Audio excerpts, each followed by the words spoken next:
Muy buenas tardes a todos y bienvenidos a esta presentación de este libro Lorca en África que nos trae hoy aquí.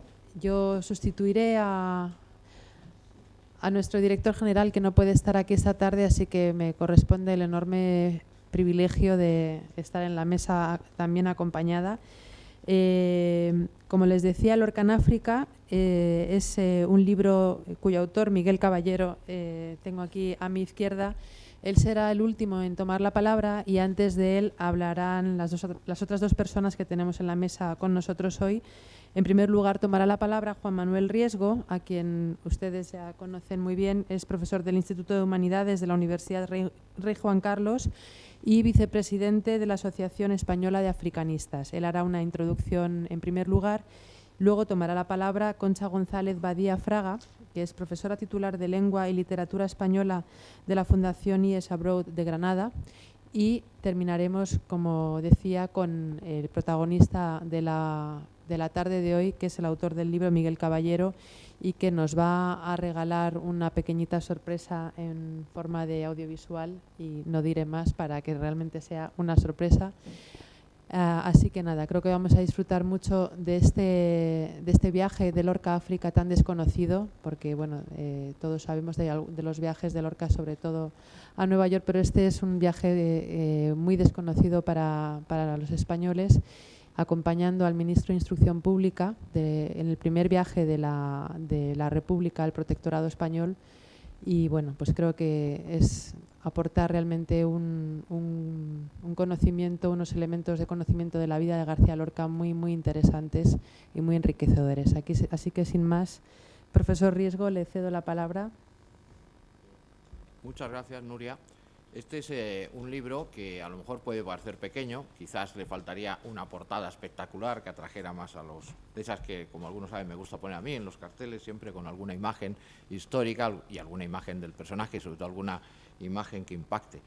Pero con las cosas que en su mayoría estamos de acuerdo y algún pequeño reparo o matiz que siempre habrá que hacer, pues a pesar de que sea un libro pequeño, de aquí se podían sacar varias tesis doctorales, Además de que hace poco pues yo tuve el placer, invitado por la librería Rafael Alberti, de participar en la Noche de los Libros y estuve largo rato hablando con Ian Gibson, hasta el extremo que él me pidió que me quedara más tiempo allí para después de que acabara el acto pues hablar con más detalle conmigo, y me dijo que realmente hoy en día la persona que más sabe sobre las últimas horas de García Lorca, aquí está este libro estupendo de las 3 últimas horas, editado por la Esfera de los Libros, o sea, una editorial que, como siempre, la eficaz librería Balkis tendrá aquí y se puede encontrar fácilmente. La persona que más sabe es Miguel Caballero. Quizás los restos, hay esas diferentes teorías de donde estuvo, él está dispuesto, inclusive el que él cree, supongo que contará algo, el lugar donde él cree, sufragar los gastos, de tan seguro que está. Hay otra hipótesis que dice que, asustado el general Franco por aquella barbaridad, nuestro más importante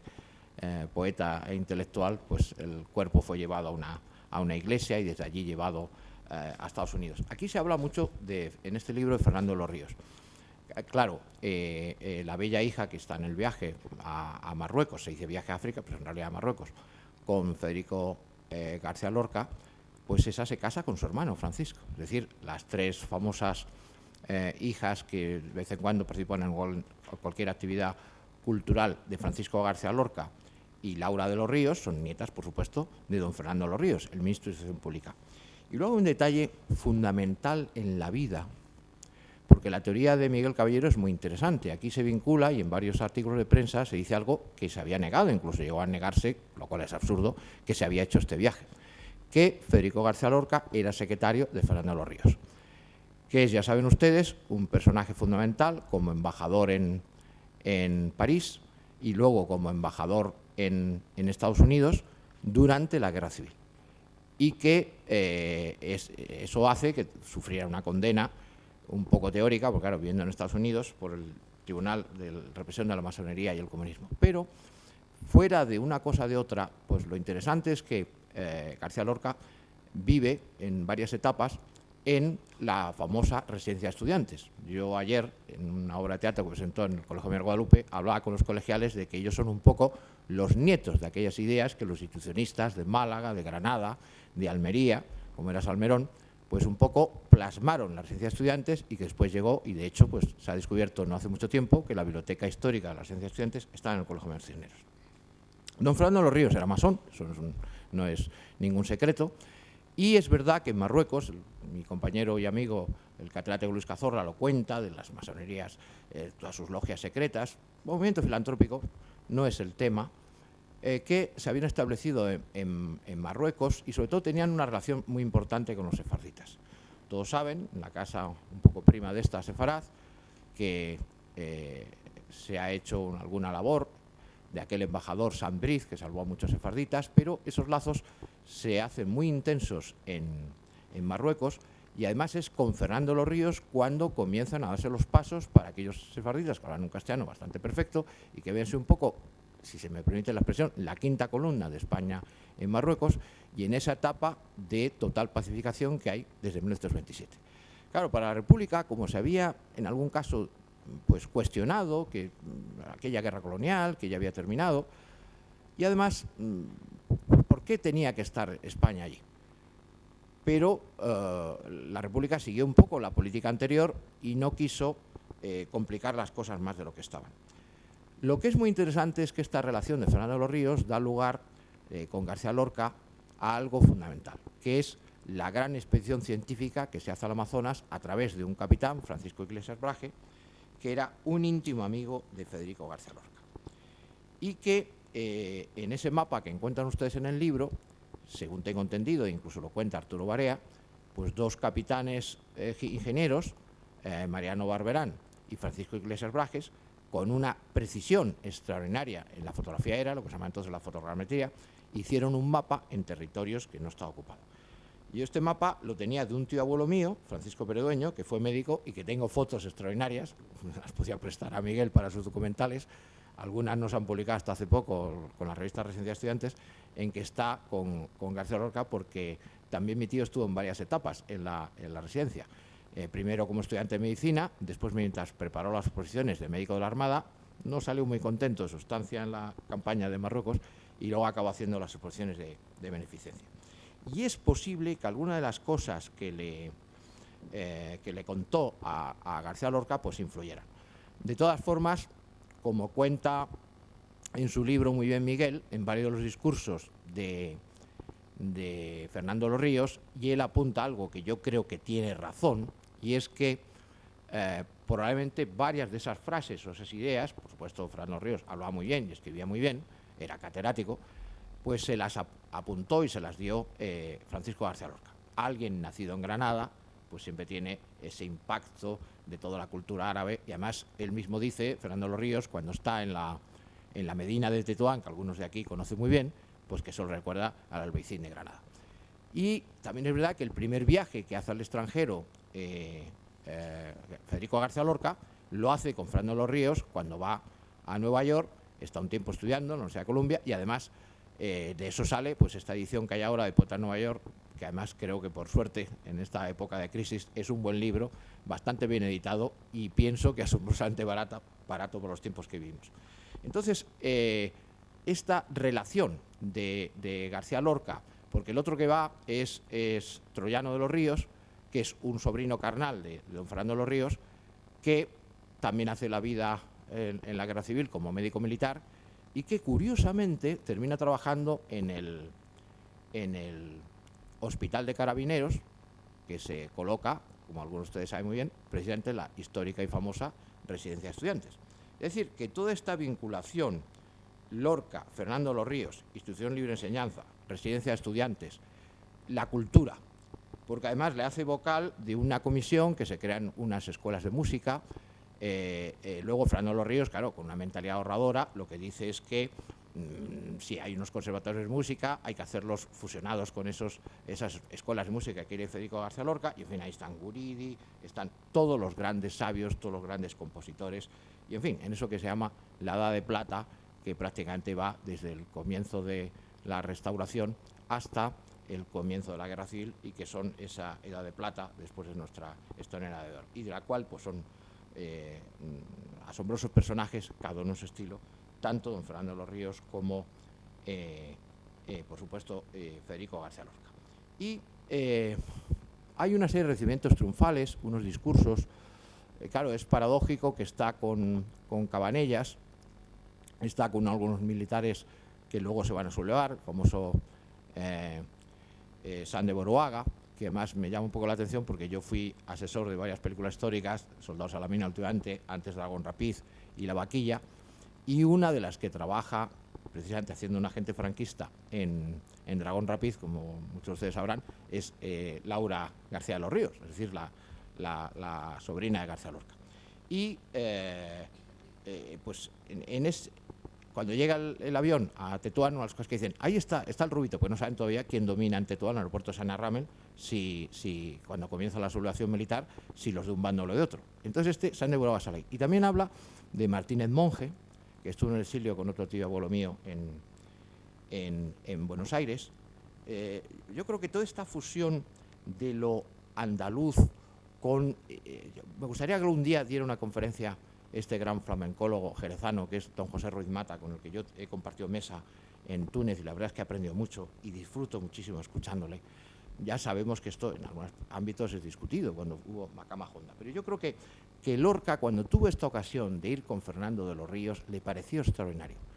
Yo no sé qué interpretación da Miguel, aparte de escribir el libro, yo creo que ha seguido investigando, porque él ha investigado mucho en el juzgado de Getafe, y por ejemplo, una de las cosas que aportó, nadie sabía quiénes eran los que habían fusilado a García Lorca. Él adivinó, pudo localizar, probar quiénes eran. Después nadie tiene una foto de ellos. Y él, digamos que tuvo una intuición genial, que fue el decir, ¿dónde estarán estas personas que eran guardias de asalto? Pues muy sencillo, desaparece la Guardia de Asalto. ¿Dónde van a estar? Pues en la Policía Armada, el antecedente de la actual Policía Nacional. Buscó en los archivos y encontró las fotos de los que habían fusilado a García Lorca. Y luego recordarán, en esto que es trágico, porque estamos viendo un libro interesante, unos discursos probablemente en gran parte inspirados por García Lorca, en un viaje interesante, en un país apasionante, en aquel nido de águilas que era Sagüen. Todas estas ciudades, como ustedes saben, aquí son expertos en la Casa Árabe, son ciudades fundadas por los moriscos, tanto Tetuán como Sagüen.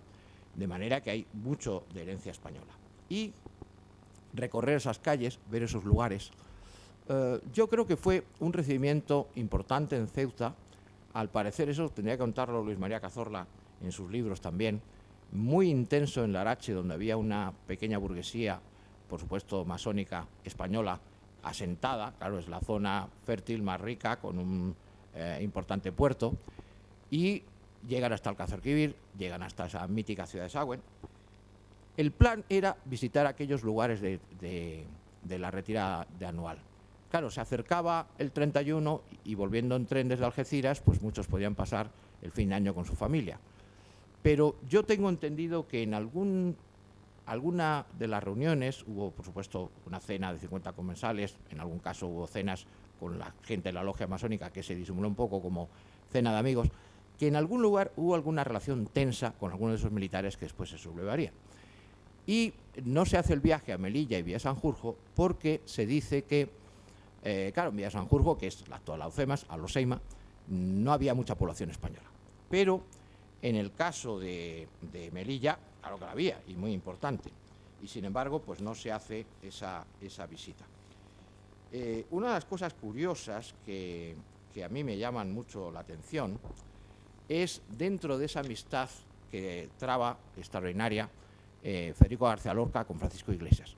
A mí me gustaría, en su día, tener un PowerPoint y ponerlo, como algunos han visto en las conferencias que yo utilizo en las transparencias, pues tanto en la Casa América como en el Museo de América, esas imágenes impresionantes que hay una en uno de los cigarrales de Toledo, donde está Federico García Lorca con los que patrocinaba la expedición amazona, su amigo Francisco Iglesias.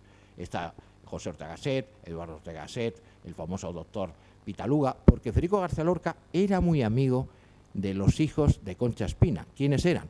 Pues el gran escritor y periodista Víctor de la Serna y el gran experto en epidemias tropicales Luis de la Serna, que iba a ir con ellos en la expedición al Amazonas con Alto Laguirre.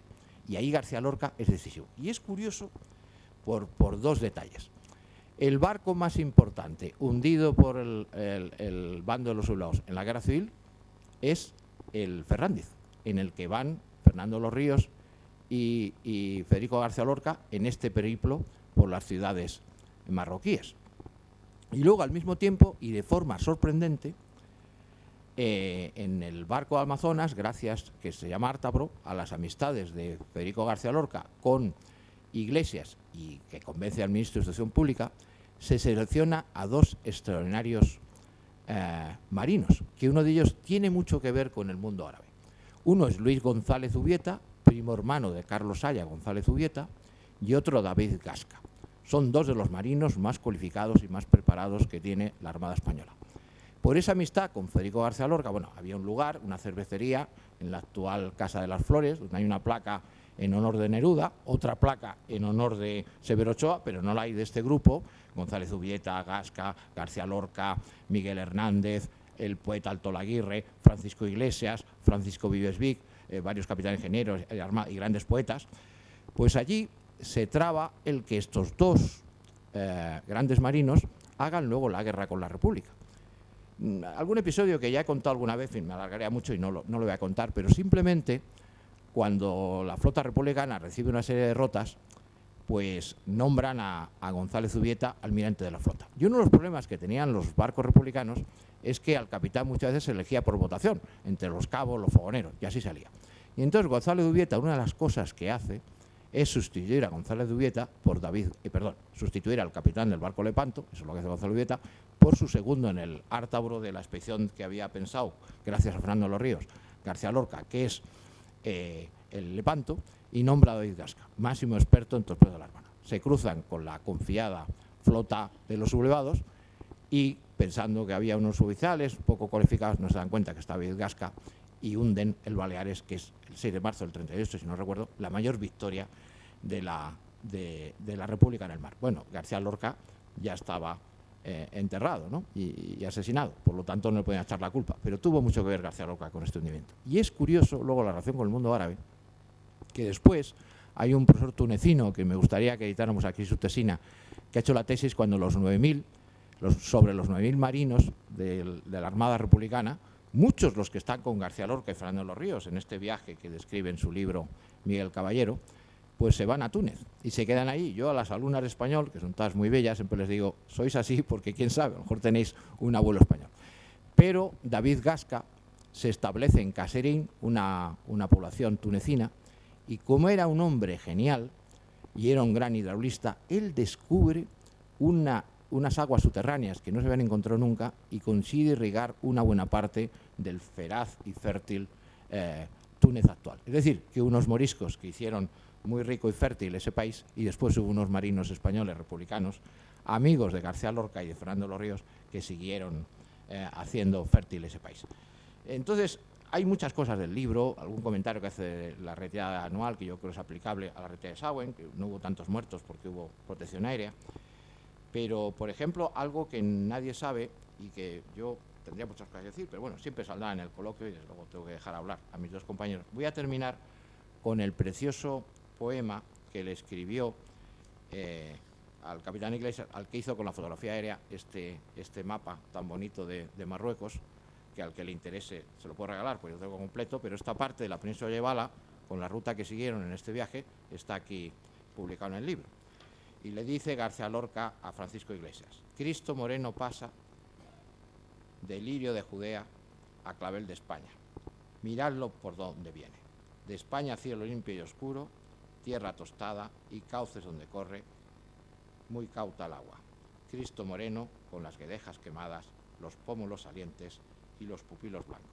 Miradlo por donde viene. Creo que es una forma muy bonita, con Federico García Lorca, de terminar mi exposición.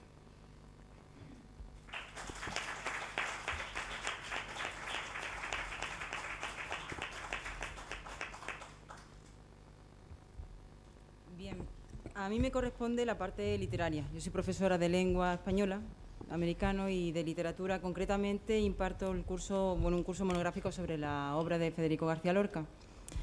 Entonces, ni mucho menos tengo la retórica del profesor Riesgo, así que he traído algo que he escrito.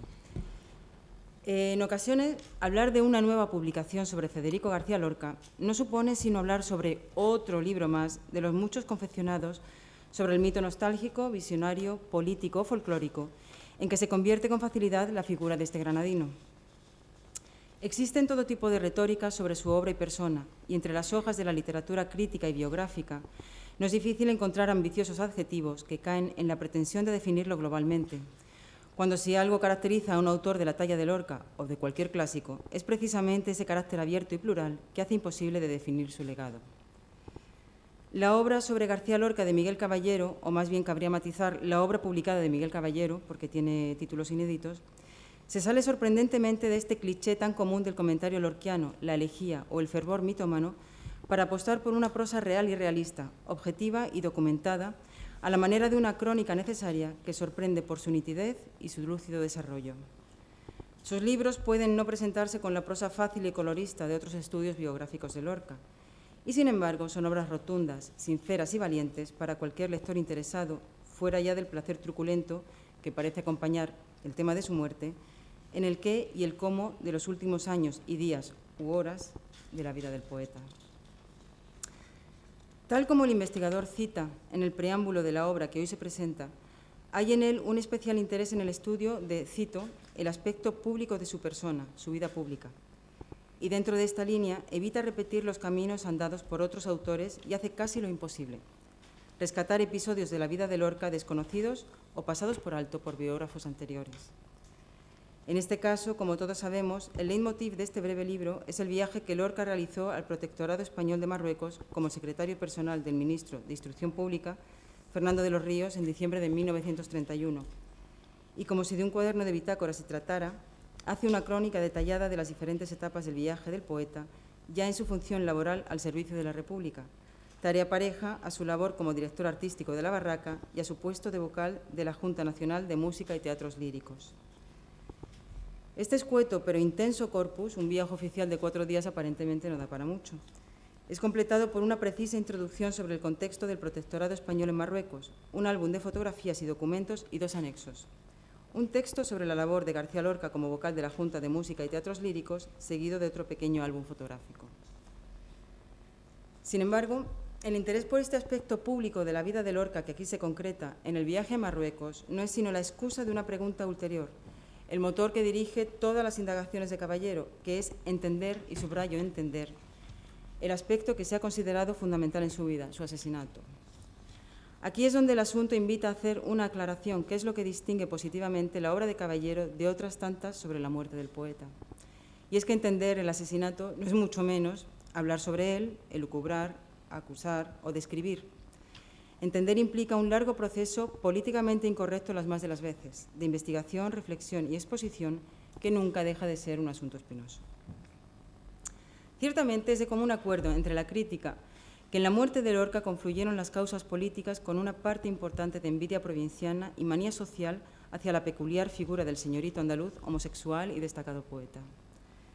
Que la derecha conservadora miraba con algo más que recelo a este granadino no era ningún secreto, debido, entre otras cosas, a sus heterodoxas ideas sobre el concepto de patriotismo que ya aparecen en sus textos más tempranos, como por ejemplo el titulado Patria, fechado en 1917, donde, por poner un ejemplo, dice, y cito textualmente, «Es necesario, preciso que las multitudes se despierten llenas de amor y caridad.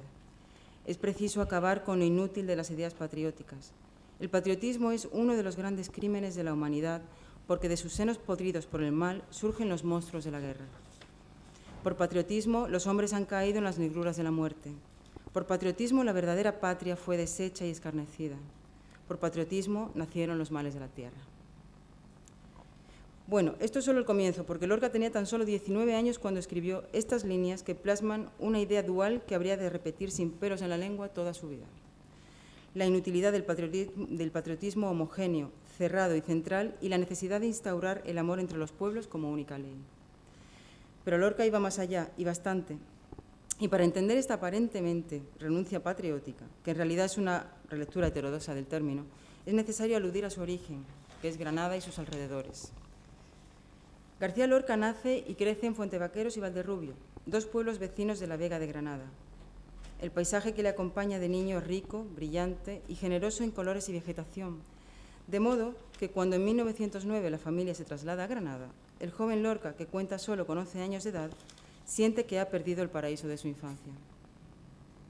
La Granada a la que llega no es ni mucho menos la ciudad concurrida, despierta y activa que es hoy, sin un enclave urbano oscuro, sucio y trasnochado que José Mora Guarnido, amigo de Lorca, describirá como cautiva, triste y carente de alma desde la expulsión de los árabes y judíos. Existe en Lorca y sus jóvenes amigos, movidos por el modelo del malogrado Ángel Ganivet, una nostalgia de esa Granada antigua, plural y andalusí, ya perdida en la leyenda, que descansa sobre el tríptico de la convivencia entre musulmanes, judíos y cristianos, y que será una necesaria referencia a lo largo de toda su vida. Quizá por esa razón no resultan extrañas las palabras que vierte en la famosa entrevista con Bagaría en 1936 para El Sol, y que habrían de granjearle no pocas, además de la que ya tenía, no pocas suspicacias. Cito textualmente. Habla de la Reconquista. Fue un momento malísimo, aunque digan lo contrario en las escuelas. Se perdieron una civilización admirable, una poesía, una astronomía, una arquitectura y una delicadeza únicas en el mundo para dar paso a una ciudad pobre, acobardada, a una tierra del Chavico donde se agita actualmente la peor burguesía de España. Esa peor burguesía de España, descendiente de las gentes del norte que repoblaron el sur una vez acaecida la expulsión y que hace de Granada un lugar bastante sui generis en muchos aspectos con respecto al resto de Andalucía, nunca llegó a ver con buenos ojos la actitud de Lorca, tendente a saltar por encima de la pretendida pureza de lo español y de la clase social a la que pertenecía, para identificarse casi de una manera atávica con lo excluido y lo marginal, como cita en esta entrevista celebrada en 1931 en torno a Romancero Gitano. Y vuelvo a citar. Yo creo que el ser de Granada me inclina a la comprensión simpática de los perseguidos, del gitano, del negro, del judío, del morisco que todos llevamos dentro. Granada huele a misterio, a cosa que no puede ser y sin embargo es, que no existe pero influye, o que influye precisamente por no existir, que pierde el cuerpo y conserva aumentado el aroma. Fin de la cita. Visto todo esto, no es difícil suponer que en el viaje a Marruecos como parte de la comitiva ministerial, Lorca disfrutara de las reuniones con los marroquíes y los judíos que se celebraron en honor a la visita y que de alguna manera habrían de conectarle con esa idea mítica andalusí de unión de los pueblos. O quizá lo acercaran a lo que Miguel Caballero afirma acertadamente como uno de los mensajes del ideario lorquiano, el de la alianza de civilizaciones que tanto defendía en sus entrevistas, que asimismo se resuelve como conclusión de poeta en Nueva York y que tan repetidamente aparece en los discursos leídos por Fernando de los Ríos durante el viaje, cuya autoría, como se ha visto aquí, es más que posible atribuir, sin quedar claro en qué porcentaje, tanto a Rafael Troyano de los Ríos como a Federico García Lorca y al mismo Fernando de los Ríos. Bueno, mucho y muchísimo más se podría añadir aquí a esta moderna idea lorquiana de la necesidad de entendimiento entre los pueblos, pero es necesario volver a un hecho muy importante en la investigación lorquiana, y es el autor de la obra que hoy nos ocupa. Los profesores de literatura, y en especial los que dedicamos parte de nuestro temario a estudiar la figura y obra de Lorca, somos por lo general reacios a toda incursión en el tema del asesinato del poeta.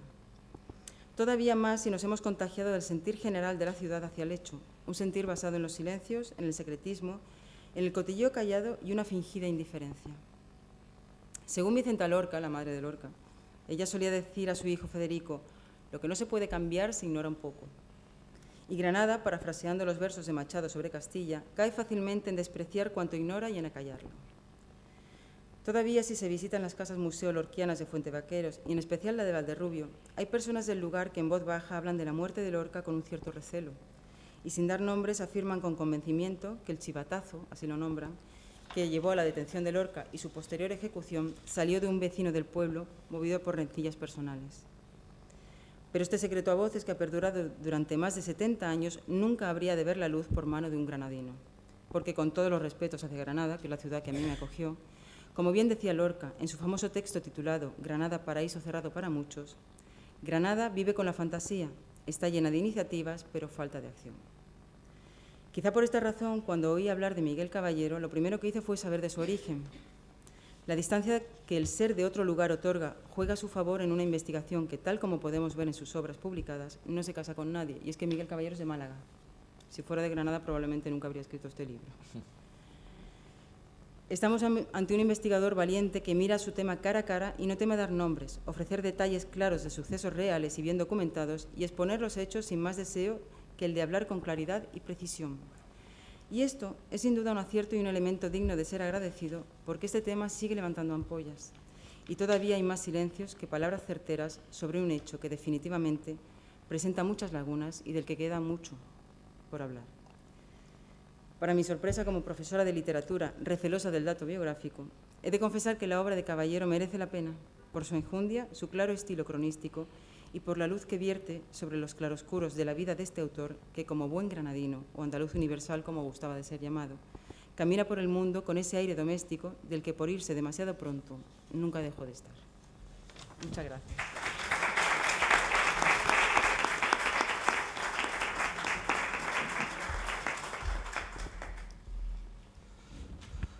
Pues nada, yo estoy abrumado de lo que he oído, porque no me lo creo tampoco, ¿eh? Pero bueno, quiero agradecer a la Casa Árabe, a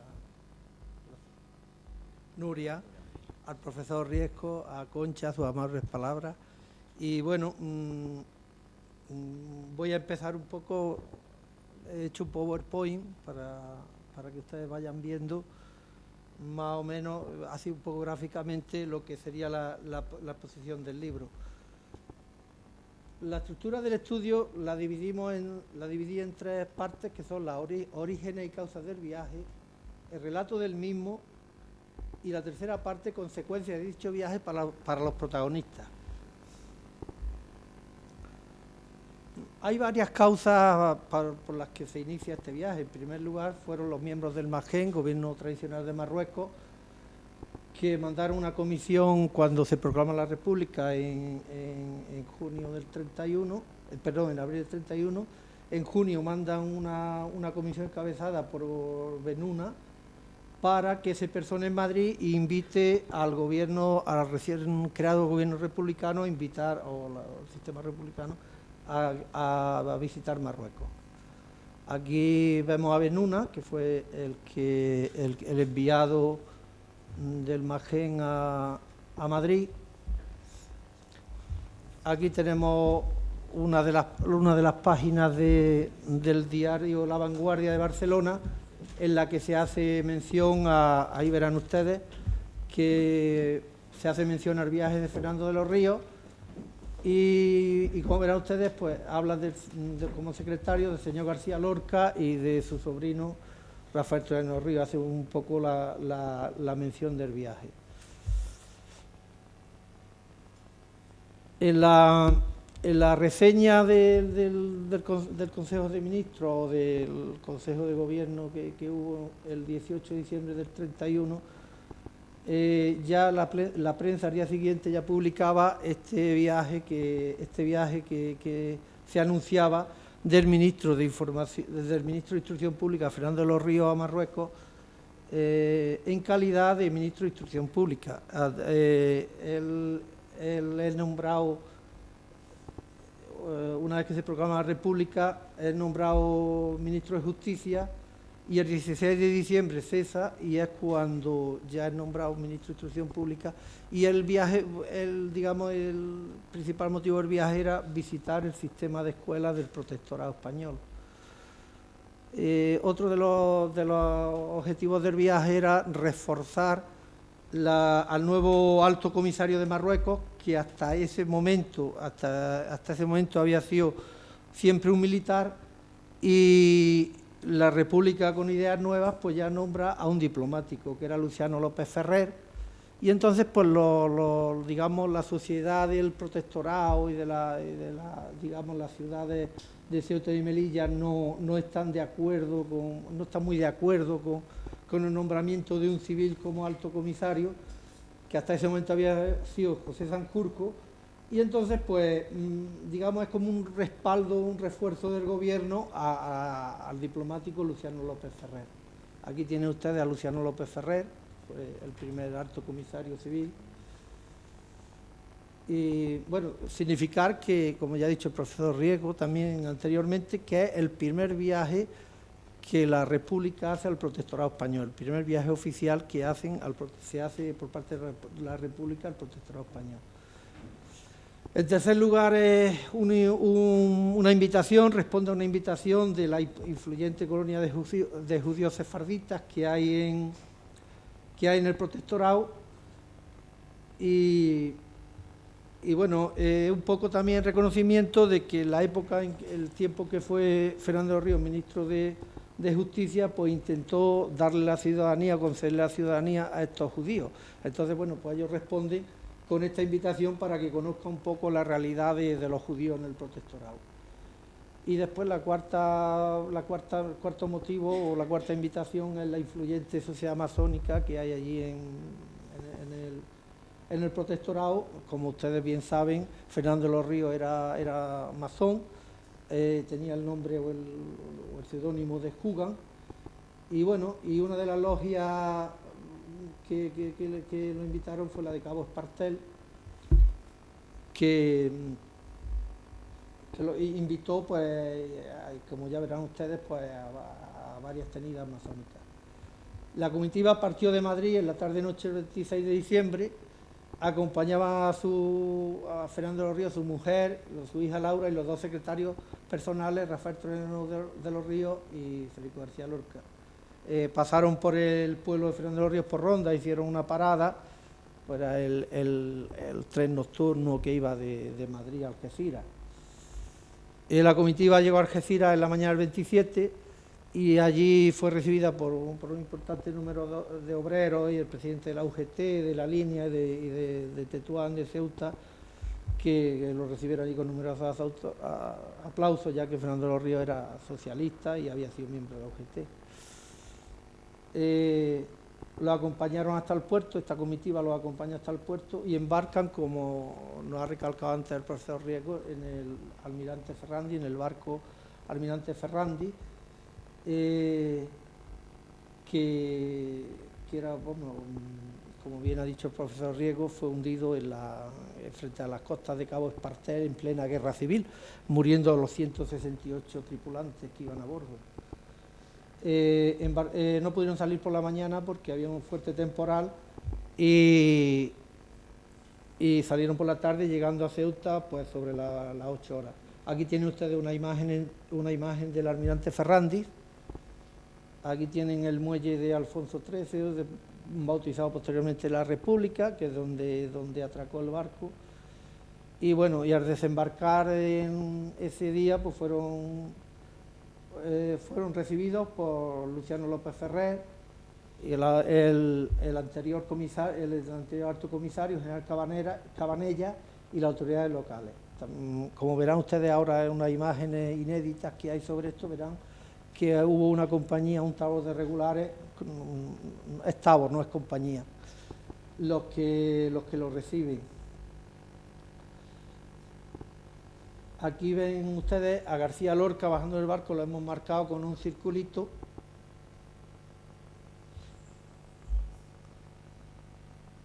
Bajando del Almirante Ferrandi. Estas son tienen mucha importancia porque son las terceras imágenes que hay en el mundo de Lorca en movimiento. Está unas que hizo con la barraca, otras que desembarcando en el puerto de Montevideo, y estas son las terceras que desembarca de otro barco, que en este caso el Almirante Ferrandi, en el puerto de Ceuta. Fueron recibidos por las autoridades, entre ellos Sánchez Prado, Antonio Sánchez Prado, que fue un alcalde socialista que estuvo 57 días, pero corrió la misma suerte que Federico García Lorca. En septiembre del 36 fue ejecutado en la playa del Tarajal. Aquí tiene el Ayuntamiento de Ceuta, aquí tiene a Sánchez Prado, una imagen, esta es la imagen del cementerio, de la fotografía que está en su tumba. Y bueno, era un médico bastante querido, ayudaba a los necesitados y, como le he dicho, pues murió víctima de esta sin razón, que fue la guerra civil, fusilado el 5 de septiembre en el Tarajal. Una de las primeras visitas que realiza Ceuta es la Casa del Pueblo, donde realiza un discurso a los afiliados, visita el acuartelamiento González Tablas, que actualmente todavía existe ese acuartelamiento, que es la sede de los regulares de Ceuta, y habló un poco de su padre, que había sido pues un héroe. El padre de Fernando de los Ríos fue un militar que tuvo una actuación destacada en la batalla de Arcolea con las tropas realistas en el tiempo de Isabel II.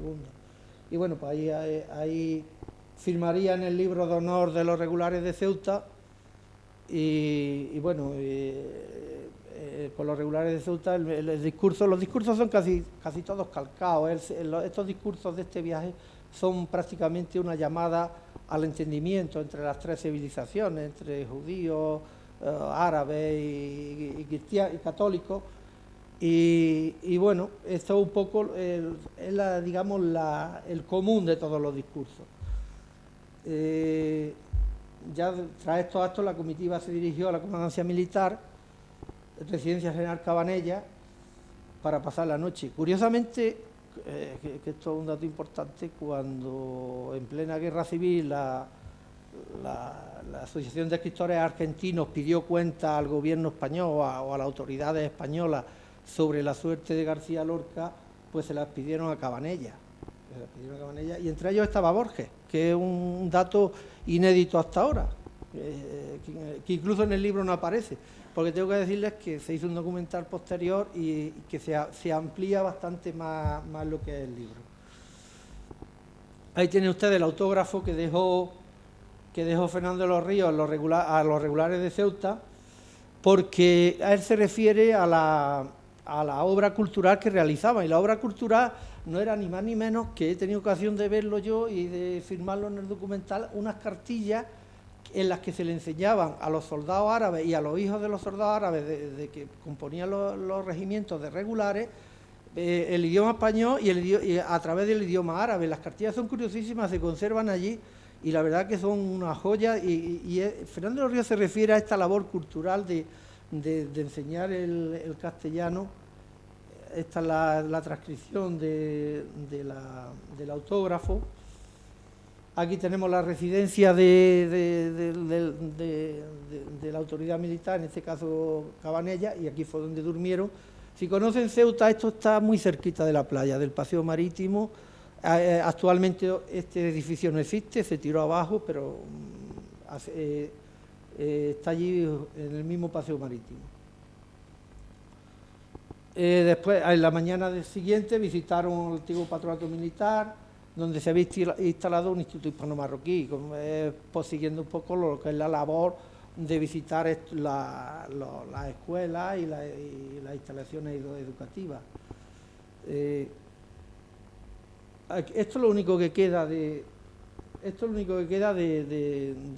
hospital, del Hospital Militar de Ceuta. Esto es lo único que queda, la portada esta, que esto es una fotografía actual que la pueden ustedes ver en Ceuta. Después visitaron el barrio musulmán, Salón Alhambra, y en el Salón Alhambra, que es que ven ustedes aquí, ahí funcionaba una residencia de estudiantes marroquíes. Esto también está, en la actualidad está derruido. También visitaron otro cuartel de allí, de Ceuta, que era Autorradio Militar, que era donde se fabricaban los vehículos para el protectorado, se montaban allí vehículos. Yo no lo sabía, es un dato que desconocía y que descubrí a través de esto. Esta tarde del 28 llegaron a Tetuán a las 2 de la tarde, la multitud los aclamó, tirando flores por los balcones y tal, y fueron recibidos por el Magén, el gobierno tradicional central de Marruecos, y el califa a la cabeza, que era una autoridad religiosa. Bueno, de esto el profesor Rico sabe más que yo, y ustedes seguramente arabistas y del protectorado sabrán más que yo. Era un poder plegado al alto comisario, a España, digamos. Aquí hay una fotografía del ABC del momento, García Lorca el primero por la izquierda, Fernando de los Ríos, y esta fotografía es muy curiosa porque nadie se imagina a Federico García Lorca presidiendo un desfile o participando en la presidencia de un desfile militar. Pues ahí lo tenemos. Es una faceta cuanto menos curiosa de García Lorca. Allí también recibió una comisión de franciscanos de las misiones católicas de Marruecos que actualmente están allí. Tengo que decir que en el documental que rodamos lo incluimos, estuvimos con ellos, y todavía existe esa curiosamente, allí en la Plaza Primo en Tetuán, la iglesia aquella que hay, pues es un convento de franciscanos, que todavía quedan allí 2 franciscanos muy entrañables. Aquí lo tienen ustedes, lo que sería la Plaza Primo, la iglesia, y este es el convento de los franciscanos. Después estuvieron en la Escuela de Arte Indígena, que está situada en las afueras de la Medina, y estaba dirigida por el famoso pintor granadino Mariano Bertucci, que es el pintor del protectorado. Como ustedes saben, la mayoría de los cuadros que hay en el Ayuntamiento de Ceuta son de Bertucci, y los sellos de correos pues fueron casi todos pintados por Bertucci, los folletos publicitarios de Marruecos, en fin, es sin duda el pintor del protectorado.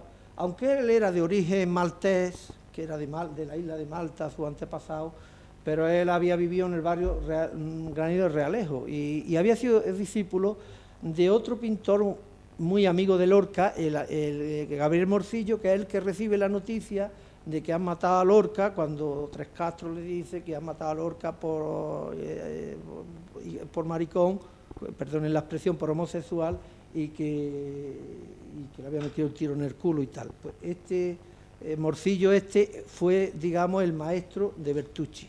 Es decir, que indudablemente no lo he podido demostrar porque he querido hablar con nietos de Bertucci, pero no me lo ha podido confirmar. Bertucci y Lorca indudablemente eran de Granada y se debían de conocer, pero es un dato que no he podido demostrar. Yo soy un investigador que si no lo demuestro no lo digo, no lo puedo demostrar. Con un documento, con un papel no lo digo, pero me imagino que se conocían. Aquí tienen ustedes la Escuela de Oficios Artísticos de Tetuán. Está muy bien restaurada y está muy bien porque la Junta de Andalucía y distintas instituciones españolas son las que aportan dinero y hacen que se conserve. Aquí está el azulejo original de la Escuela de Arte Indígena. Aquí tenemos a Mariano Bertucci, que fue desde el año, me parece, 28, prácticamente hasta que murió, fue el director de la escuela. Terminado esto, se encaminaron al casino israelita, el casino israelita está allí en la calle Franco, allí en Tetuán, no sé si la conocen, allí es donde... Y bueno, pues Fernando de los Ríos, repito, ofreció un discurso a los sefardíes en el que habló de la gran injuria española de cuando se la expulsión de los judíos de España, y en un párrafo decía lo siguiente: israelitas de Tetuán, no pensáis en el pasado, pensáis en el futuro, pensáis en la España ancha y liberal del porvenir, en la que formará un solo cauce la cultura arábiga, la cultura judaica y la cultura autóctona de España, cultura única bajo la cual pasan como dos ríos subversivos pero caudalosos de entraña científica, como representasteis vosotros los israelitas y vosotros los árabes. En fin, como ven ustedes, un trozo del discurso. Los discursos son más largos, están en el libro reproducidos, en los pies de página, para quien quiera ampliar un poco el conocimiento de esto. Después visitaron al Bajá de Tetuán, que le ofrecieron una fiesta árabe, fueron al casino de la agrupación obrera, todo esto en Tetuán. Y esa noche regresaron a Ceuta, allí fueron a descansar a la sede de lo que era la comandancia militar donde vivía Cabanella. Al día siguiente, el 29 de diciembre, visitaron Alcazarquivir y Larache, llegaron sobre las 2:30 de la mañana acompañados de las fuerzas militares, Cabanella, donde fue recibido por las autoridades. Comieron en el Hotel Estriña, y no sabemos, esto sí es verdad, porque recomponer este viaje, fíjense, les digo, es un viaje de 4 días. Pero he utilizado tantísimas fuentes de tantísimos periódicos, tanto periódicos que están en el protectorado como los de España, y entonces estas crónicas se debían de hacer por teléfono, y entonces hay una equivocación de fechas que llegar a ordenar tanta información y llegarla a poner en los actos y las visitas, cada uno en su sitio, requirió un esfuerzo grande. Entonces, no sabemos si antes de la comida en el Hotel Escriña o después fue cuando se reunió con los miembros de la masonería local, la logia de Cabo Espartel, que estaba allí radicada en Alcazarquivir, y que aquello se trató de disimular como una reunión de amigos. Pero vamos, lo de la masonería, incluso Cabanella era masón y era Queipo de Llano, en fin, que lo de militares, intelectuales, los judíos, pudientes, es decir, que era una sociedad, la sociedad masónica estaba representada por toda la sociedad, digamos, del protectorado. Aquí está el Hotel Escriña, una fotografía de la época. Este es el acuartelamiento de regulares de Alcázar-Quibir, que en la actualidad, fíjense ustedes en la portada. Haciendo el documental fue cuando visitamos todos estos sitios y yo me he quedado impresionado de la belleza de estos cuarteles, porque este cuartel de Alcázar-Quibir por dentro tiene unos pabellones muy parecidos a los de la Alhambra, vamos, es impresionante todavía y está ya en un estado casi de ruina, pero ya le digo, precioso, merece la pena de hacer un recorrido. Ya por la tarde visitaron el grupo escolar España y al Cadí de allí, y con un vino de honor le despidieron los socialistas de Alcázar-Quibir antes de dirigirse al Larache. En Larache entregaron una nueva bandera tricolor, una de las, digamos, la primera bandera que se entrega por una autoridad del nuevo Estado republicano a las fuerzas militares, la entrega Federico García, bueno, la entrega Fernando de los Ríos, pero le va acompañando García Lorca, es decir, que es otra cosa, otro dato curioso. Después visitaron las escuelas para soldados indígenas, que es lo que yo le decía antes, lo de las cartillas y todo esto que enseñaban a los críos. De luego las cartillas son una joya, vamos, yo me quedé sorprendido, repito, de lo que vi. Este es el grupo escolar España, allí en Alcázar-Quibir, que todavía aquí está muy bien, ahora ya está un poco más deteriorado, pero aún se conserva en un razonable estado de conservación. Este es el cuartel de regulares de Larache, fíjese cómo está. Ahora está deteriorado totalmente y en todas estas instalaciones militares pues han hecho casitas allí los habitantes de Larache y viven allí en una situación un poco de ruina, pero bueno. Volvieron a Tetuán, porque es de significar que cada noche iban a dormir a Ceuta, allí donde la residencia Cabanella, y le ofrecieron una cena de gala en el Hotel Nacional y se celebró un baile del círculo israelita posteriormente, y ya ese día, el día 29, pues concluye de esta manera en que vuelven a Ceuta a pernoctar. Este es el Hotel Nacional actualmente, ahí en Tetuán.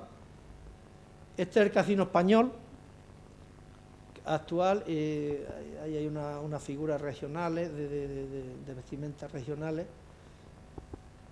Y ya en la mañana del día 30 la comitiva partió a la ciudad de Chauen, actualmente Chechagüe, y visitaron una fábrica de tapices, la escuela hispano-marroquí, un teatro abarrotado de público. Pues Fernando de los Ríos volvió a su discurso de entendimiento de civilizaciones y elogió al ejército, fue un elogio al ejército. Y ahí tomó la palabra, como anécdota digo que tomó la palabra Cabanella, y ahí Cabanella hizo un compromiso, una promesa de ser leal a la República, cosa que después pues, se mostró que no la cumplió. Aquí está el parador de Chauen, aquí tenemos otra fotografía antigua de Chauen, y volvieron a Tetuán. Allí se le ofreció un hotel en el Salón Renacimiento, en el Teatro Español, que es junto donde está actualmente el Instituto Cervantes de Tetuán, y en ese momento Benuna, que era digamos impulsor del viaje al protectorado, pronunció un discurso en que habló de la ciudad de Toledo y su ejemplo de integración de las tres religiones, es decir, que fue abundando siempre en lo mismo. Y terminó su discurso por repitiendo otra vez la palabra cultura. Fernando de los Ríos le contestó y hizo referencia a esas a esas tres llamadas a la cultura que hizo Benuna, y que el lema de la España, Nueva España republicana, era la tolerancia. Aquí es donde, en esta Boca Calle, es donde estaba el instituto el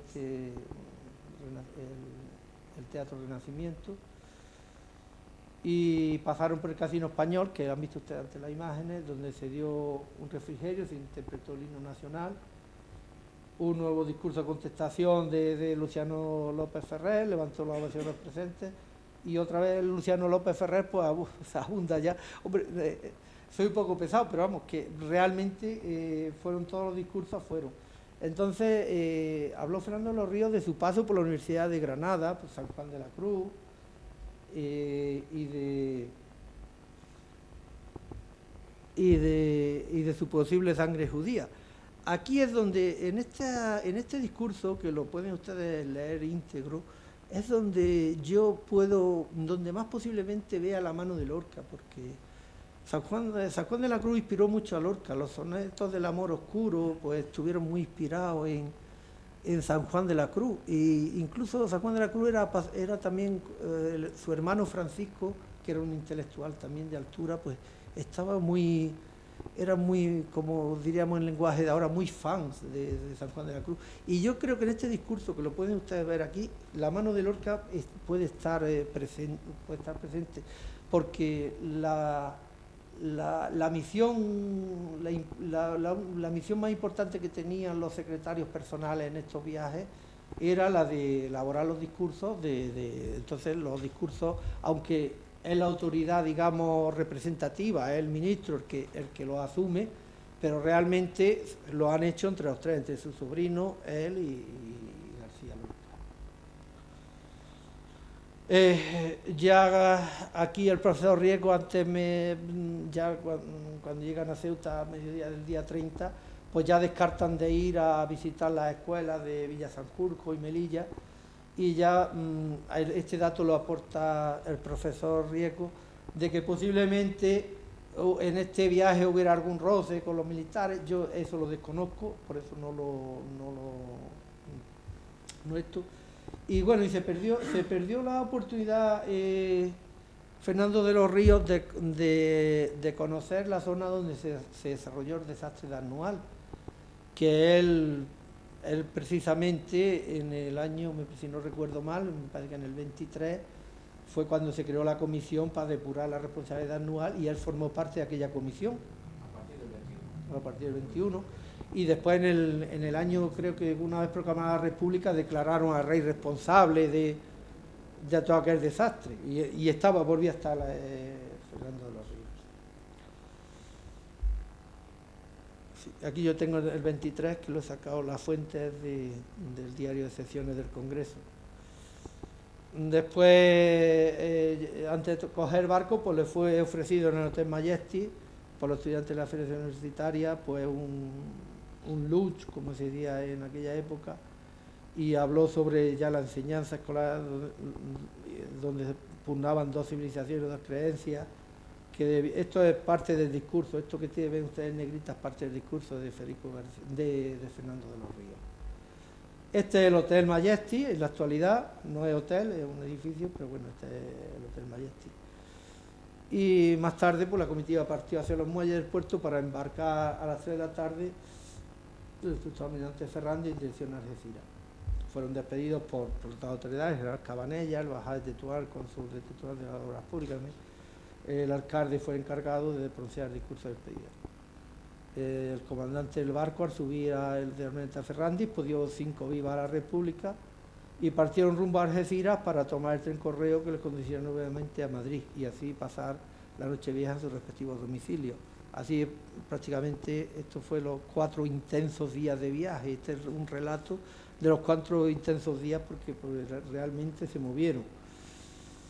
Y bueno, la tercera parte, como ya le he comentado, pues del estudio, pues serían las consecuencias para los protagonistas del viaje. En el caso de Fernando de los Ríos fue el blanco de las más injustas críticas, fue tachado de judío, fundamentalmente por los discursos pronunciados en Tetuán ante la comunidad sefardí. En esos días el escritor César González Ruano, de las páginas del diario de Opinión de Ceuta, calificó el discurso del ministro ante la comunidad sefardí de desliz de riesgo para los intereses españoles.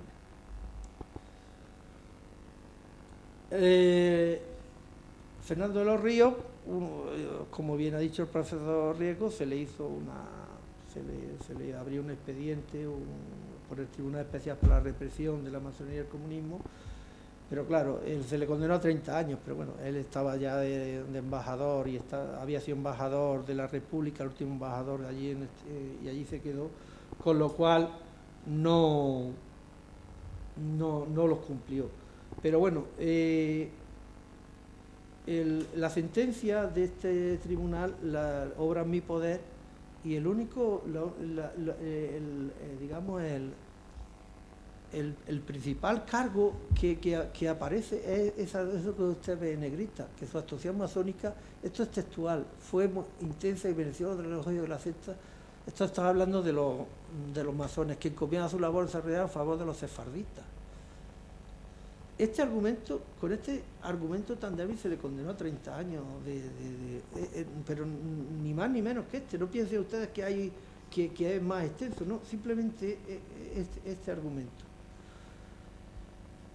Y bueno, esto es como prueba, pues se utilizó la prueba documental de este sumario, digamos, pues fue una carta de la invitación de Modesto Escobar, que era uno de los dirigentes de la logia y tal, que lo envió y tal. Y entonces hablaban de... Esto es lo que Modesto Escobar, este es un párrafo de la carta, nos referimos al fruto del viaje realizado el último año pasado por el Ministerio de Instrucción Pública del Estado español que dio el hermano Fernando de los Ríos a esta comarca, en la que ha hallado brazos abiertos, emanando ansia de fusión de nuestros hermanos sefardistas.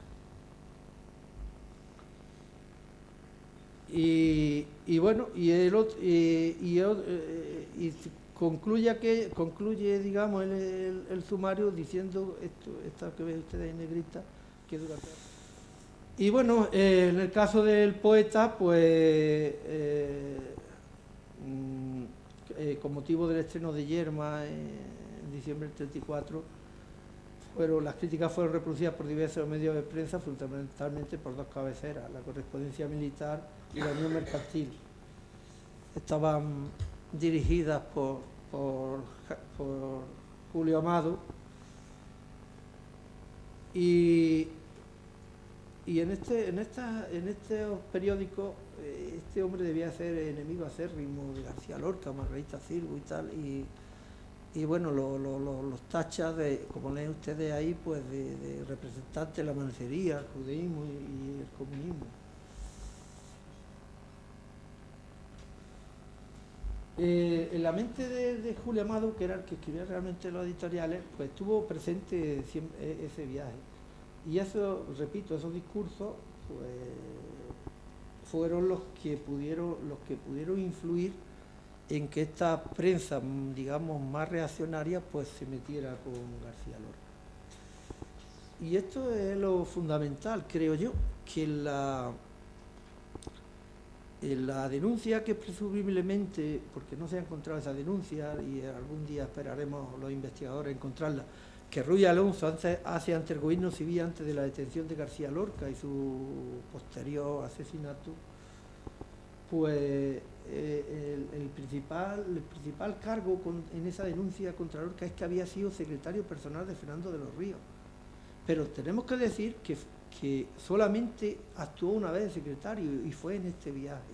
Es decir, que lo que influyó en la suerte de Lorca, lo que pudo influir este viaje, el ser acusado de haber sido secretario personal de Fernando de los Ríos. Hay que añadir que Julio Amado era cuñado del dramaturgo Carlos Arniche y bueno, y queda añadir por las palabras que un articulista que escribía en La Vanguardia, que utilizaba el seudónimo Genil, que era Fajardo, que murió también en el exilio en México, pues son son un poco, digamos, estas se escribieron en el 38 y un poco resumen lo que podría ser estas acusaciones que hicieron a Lorca de judío, de masón, a raíz de este viaje, que dice poco después, el 20 y tanto de julio del 36, cuando el poeta granadino se apagaba dramáticamente ante los fusiles de la traición, yo comprendí que aquellas torbas sordinas a los aplausos populares era el comienzo de una campaña que buscaba como final el piquete de ejecución. Y bueno, aquí ya tienen reproducido, si lo quieren, es un poco el texto un poco más ampliado, en el que Genil, el periodista pues defiende un poco a Lorca, a Margarita Xirgu, y bueno, lo que él llegó a escribir. El artículo es mucho más extenso, pero yo lo he puesto como epílogo. Yo considero que puede ser un buen epílogo para lo que fue este viaje. Aquí tenemos la fotografía de Lorca más cerca.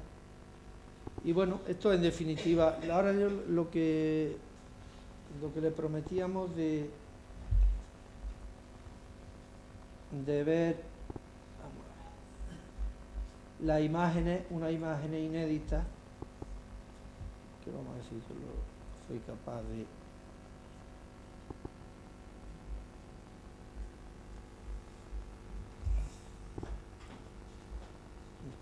No lo veo por aquí. Bueno, no sé si mágica, lo voy a intentar. ¿Tienes en descripción? No lo sé.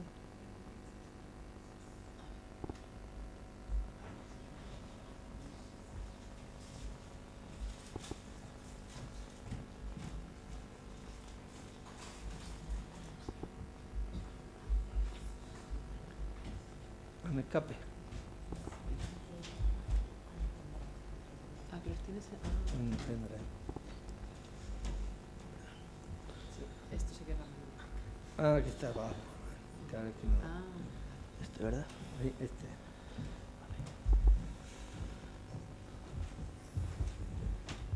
¿Y ahora cómo lo ponemos en marcha? La música es de la época.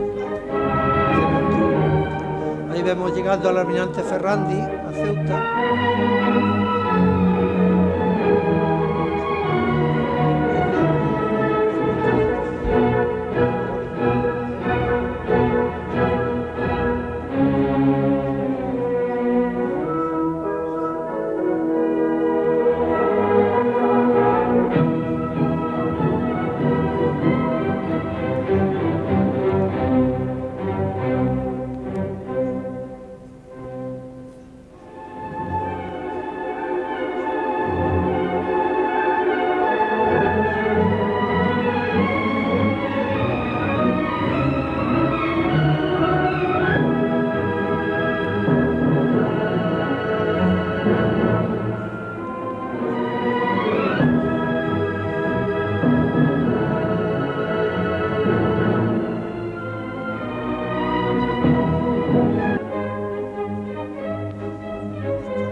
Eso es, ya es un bucle de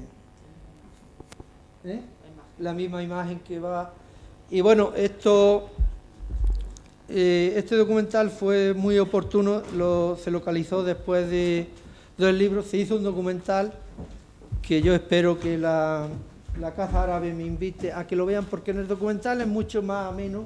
Hicimos un documental sobre un documental tamaño, formato televisión, con unas imágenes bonitas, y yo espero que en alguna ocasión la Caza Árabe, en una próxima ocasión, me invite y lo podamos proyectar, porque visualmente es interesante. Y bueno, un poco este documental, lo que sí les quiero comentar es que estaba en una familia, lo tenía una familia de Ceuta que en aquella época tenía tomavistas, y no sé cómo pues lo grabaron, y ha estado inédito hasta el momento en que a mí me lo enseñaron, porque ellos realmente no sabían qué era, no sabían lo que era. Y entonces yo cuando vi, digo, pero si entonces Es la visita. Entonces, es muy interesante por una razón, porque la familia García Lorca, los herederos actuales se niegan a admitir que Lorca hizo este viaje. Con lo cual, aquí tenemos el documento gráfico que lo demuestra. Ahí tenemos toda la prensa del protectorado y toda la prensa española. Y bueno, yo de la familia Lorca no voy a hablar ni de sus intereses materiales ni personales, pero bueno, entra todo dentro de la misma dinámica. Espero que le haya gustado, que me lo haya explicado y que haya sido entendible, y muchas gracias por su atención. Buenas tardes.